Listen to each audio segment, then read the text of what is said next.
అవిసె గింజల చట్నీ చేసుకుందాము. ఒక 4 స్పూన్ అవిసె గింజలు, టెంకాయ, ముంతమాడు, తెల్లగడ్డ, టమాటో, చింతపండు, ఎండుమిర్చి, జీలకర్ర, మెంతులు వేసి ఫ్రై చేసుకుందాం.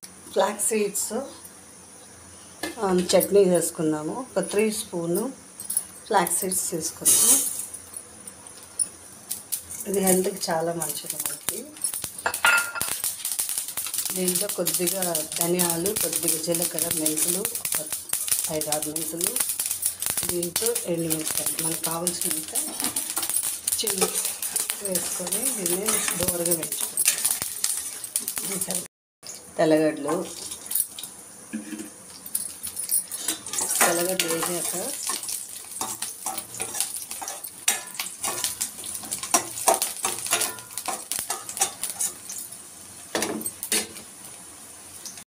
కొబ్బరి, దీన్ని కూడా కొంచెం వేయించుకుంటాము. నేను లో ఫ్లేమ్లోనే పెట్టున్నాను. కరివేపాకు కొద్దిగా,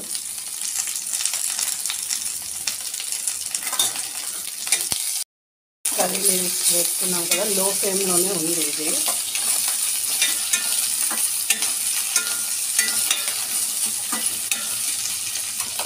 ఒక చిన్న 2 టమాటో, కాస్త చింతపండు నానబెట్టుకుని టమాటా కావాలంటే కూడా వేసుకోవచ్చు, లేదా వద్దంటే కూడా వదిలేసుకోవచ్చు. చింతపండు వేసుకొని కూడా చేసుకోవచ్చు. దీన్ని కొంచెం చింతపండు వేస్తాము. కొద్దిగా పసుపు,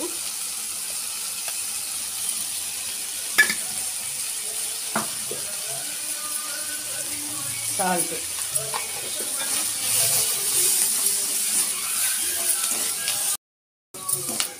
వేగింది కదా. ఇప్పుడు ఆరిపోయినాక మనం మిక్సీలోకి వేసుకుంటాము. ఒక 5 నిమిషాలు అలా వదిలేస్తాం. వేసుకున్నాం, దీన్ని మిక్సీకి వేసేస్తాము. ఇప్పుడు వేసేస్తున్నాం కదా, మిరపకాయలు, ధనియాలు, ఫ్లాక్స్ సీడ్స్ వేసేస్తాము, పొడి కొట్టాము. ఇప్పుడు మనము టమాటా, కర్రీ లీవ్స్, చింతపండు, సాల్ట్ అన్నీ వేస్తాం కదా, దీన్ని మిక్సీకి వేస్తాం. చట్నీ రెడీ అయిపోయింది. తర్వాత చేస్తాం. ఇప్పుడు చట్నీ తర్వాతకి కొద్దిగా పచ్చనిపప్పు, కొద్దిగా ఉద్దిపప్పు, ఒక ఆనియన్ వేసి వేయించుకుని చట్నీ కానీ దేనికి కానీ ఈ పోపు వేస్తేనే టేస్ట్ ఉంటుంది. ఇట్లా వేసుకుంటే మీరు కావాలంటే ఆనియన్ కచ్చాపచ్చగా కూడా మిక్సీలో వేసుకోవచ్చు, బాగుంటుంది. ఇలా చేసుకుంటే చాలా టేస్ట్గా ఉంటుంది. ఇప్పుడు చట్నీ వేసుకోవాలి. కొంచెం పప్పులుగానే వేసుకున్నాను. Chutney ready. Healthy and tasty chutney ready అయిపోయింది. ఇప్పుడు బౌల్లో సర్వ్ చేసుకున్నాం. Flax seed chutney, healthy and tasty chutney ready.